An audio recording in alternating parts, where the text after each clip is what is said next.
要幫蝸居扮靚咧，除咗要有靚嘅裝修、靚嘅家私之外咧，其實揾到啲適合設計風格嘅飾品做點綴一下咧，都非常之重要嘅。嗱，就好似我咁啦，着晒晚裝、化晒痕妝咁，爭咁對耳環咧，都真係爭少少嘅。所以我今日嘅目標咧，就喺呢一度啦。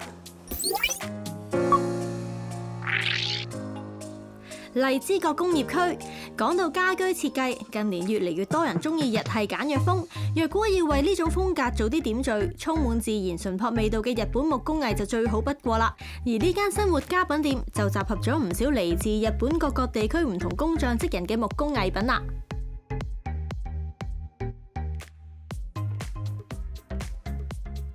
雖然日本多個地區都盛產木材，不過因為北海道嘅森林咧特別多，所以產量自然就最豐富啦。佢哋出產嘅木材咧都被公認為最優質嘅，所以唔少出色嘅木工藝師咧都係嚟自北海道嘅。嗱，就好似呢一幅掛牆畫咁啦，佢就嚟自旭川嘅木藝大師大戰利明。哇！呢種叫木匠嵌嘅傳統工藝係職人按照木材唔同嘅色澤同紋理，將佢哋以人手切割嘅方式切成薄片，再逐片逐片拼貼出唔同嘅圖案。而大戰利明更加將家鄉旭川嘅大自然美景融合喺呢種工藝上面。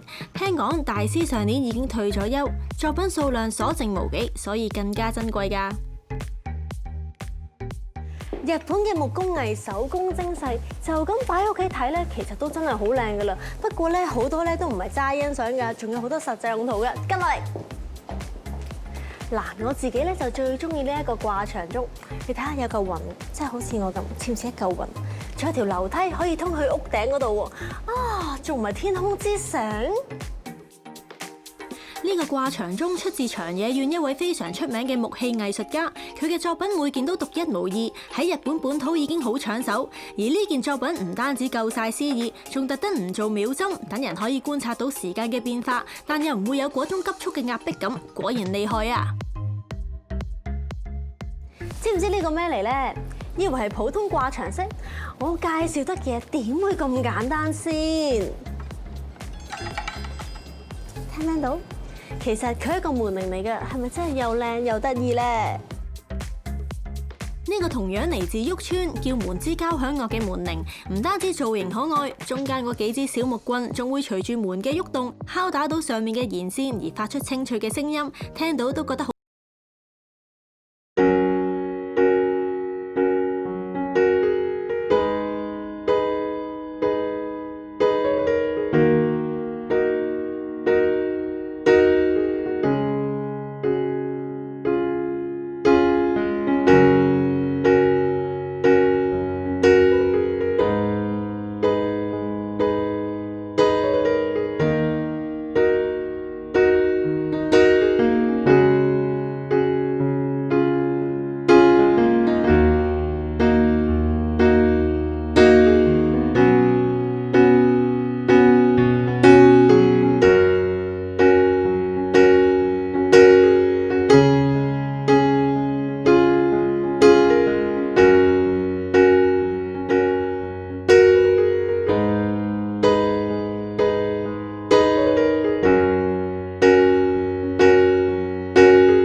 靚又咁特別，我唔理啦，我決定同晒佢哋全部影一張相啊！打卡先啦〜